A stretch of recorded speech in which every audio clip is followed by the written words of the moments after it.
Наша позиция следующая. Мы готовы исполнять распоряжение руководства и руководителя нашего государства.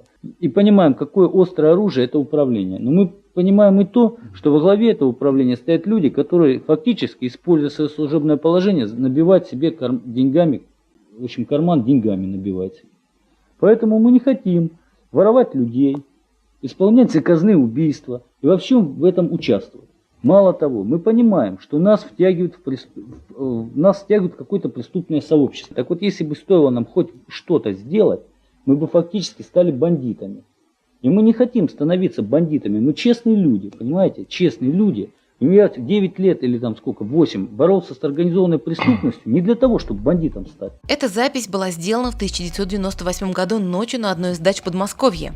Тогда еще действующий сотрудник ФСБ Александр Литвиненко и двое его коллег рассказывали журналисту Сергею Доренко о том, что им поступили приказы убить бизнесмена Бориса Березовского и организовать нападение на их собственного коллегу Михаила Трепашкина. Я уволился из ФСБ в 1997 году. И однажды мне раздался звонок одного из бывших коллег по работе еще в Лефортово. Говорит, ты в курсе, что на тебя готовилось покушение? Говорит, тебя скоро вызовут в главную военную прокуратуру. Когда я подъехал к зданию главной военной прокуратуры, у входа стояло человек 12.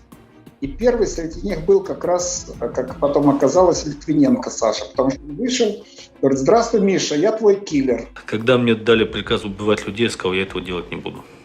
Сначала не прямо, сначала просто не сделал тихо, молча. А потом, когда начали настаивать, я отказался открыто. Я поговорил со своими подчиненными. У нас был такой разговор. Я говорю, у нас есть 3 пути. Путь первый – начать убивать. И тогда, ребята, у нас уже пути назад нет. Конечно, мы будем жить богато, будем убивать в интересах своего начальства, и начальство нам разрешит убивать в наших интересах.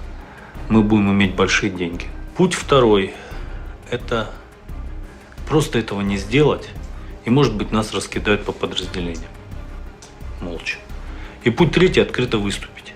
Если мы открыто выступим, то это все равно, что пойти на амбразуру дзота грудью. В ноябре того же года сотрудники ФСБ, включая Литвиненко, провели большую пресс-конференцию для журналистов.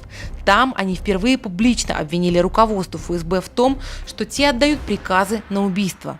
Литвиненко и Березовский где-то задружились, скажем, потому что он какое-то время там его как бы охранял, с ним там беседовал и прочее, и у них этот контакт и остались. И когда в 1997 году уже поступило указание, как сказал Литвиненко, убить еврея, обокравшего полстраны, он решил об этом сообщить, потому что значит убить, когда человек государственную должность занимает, и когда-то был даже под защитой госбезопасности. Через несколько месяцев Литвиненко был арестован и помещен в СИЗО Лефортово по обвинению в превышении должностных полномочий. Спустя год он был оправдан, но в отношении него возбудили 2-е уголовное дело, а потом и 3-е.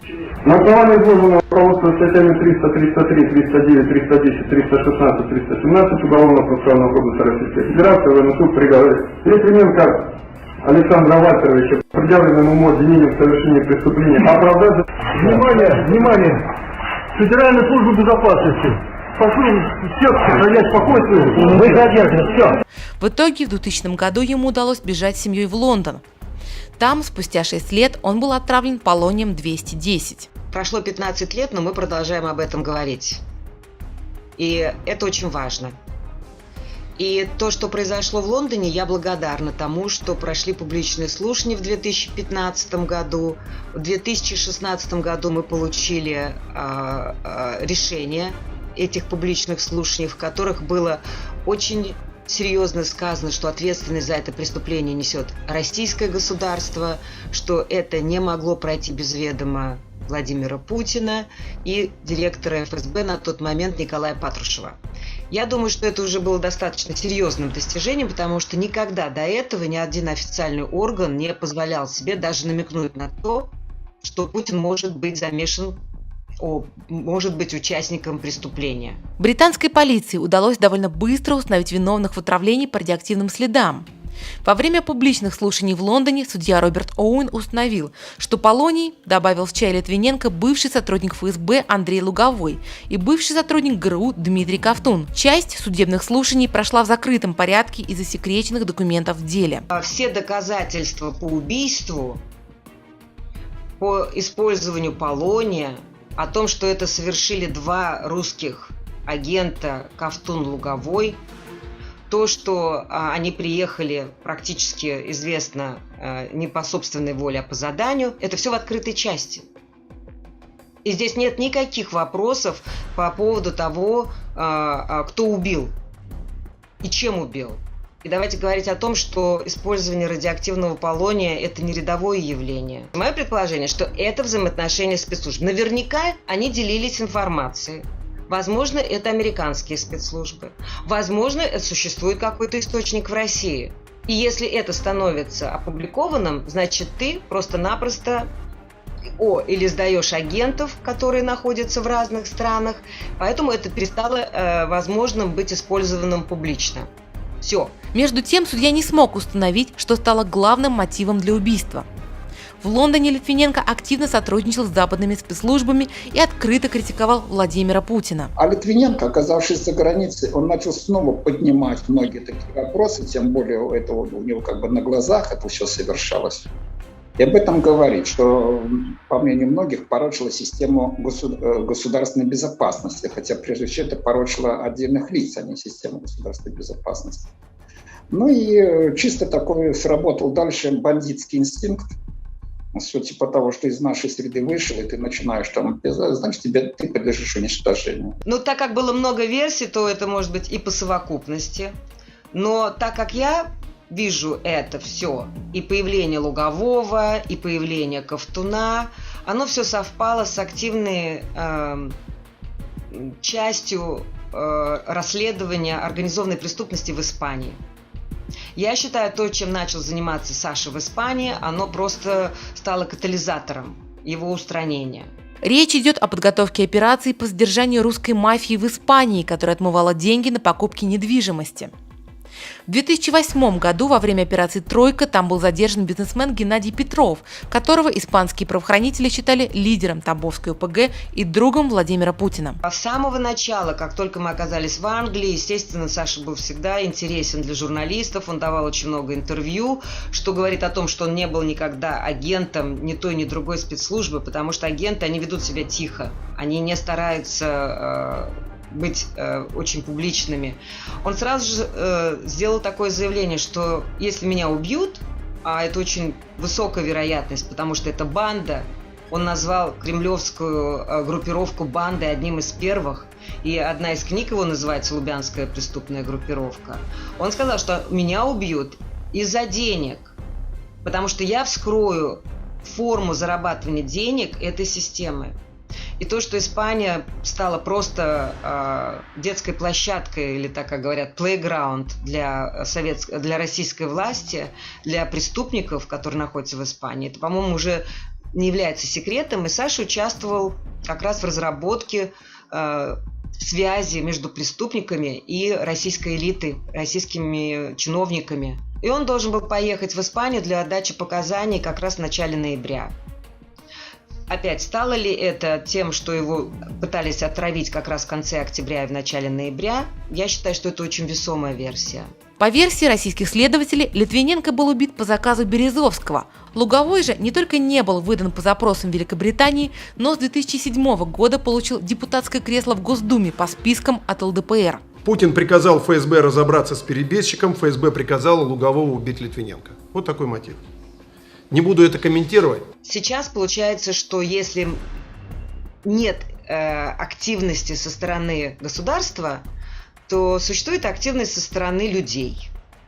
И то, что к 2015 году, особенно сейчас, активировалась художественная составляющая этого дела, когда снимается кино, ставится опера и еще кино, и большой интерес, я считаю, это одна из моих форм правосудия. То есть, если я не могу сделать что-то серьезно так, то я каждый раз напоминаю этими замечательными действиями, которые происходят, то, что случилось 15 лет назад. И в данном случае это больше для людей, то есть люди знают. За последние 15 лет было написано несколько книг об истории отравления Литвиненко, поставлена театральная постановка, написана и поставлена опера.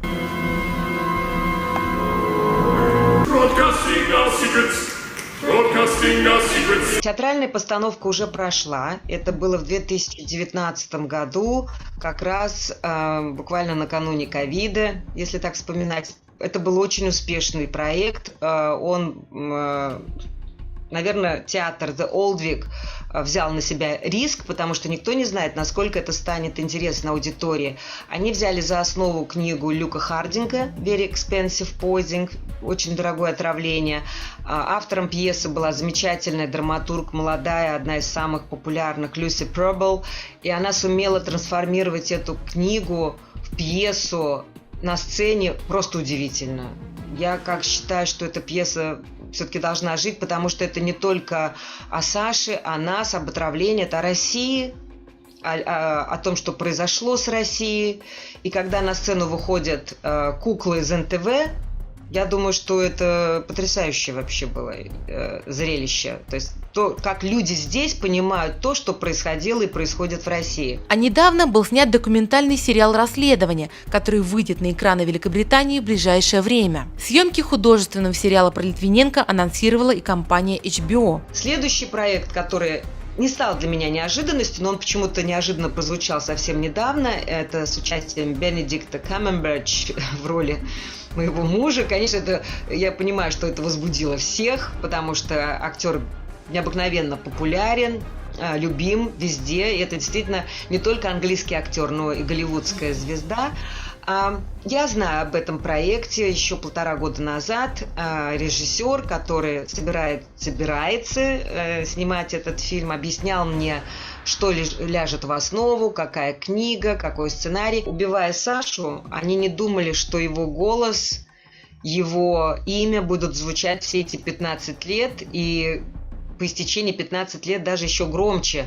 Я могу сказать, что когда была пьеса, и я ходила, конечно, я очень подружилась с актрисой, которая исполняла роль Марины, и я смотрела на нее, и мне было так за нее, я так за нее переживала, потому что она каждый день хоронила своего мужа, то есть на сцене. И она это переживала так сильно, это было одно. Но самое главное, это был поворот как раз автора. Она спускалась в зал, и совершенно неподготовленным людям, и она давала каждому из них листок из публичных слушаний. И каждый день в этом зале звучали обвинительные слова тем, кто убил моего мужа.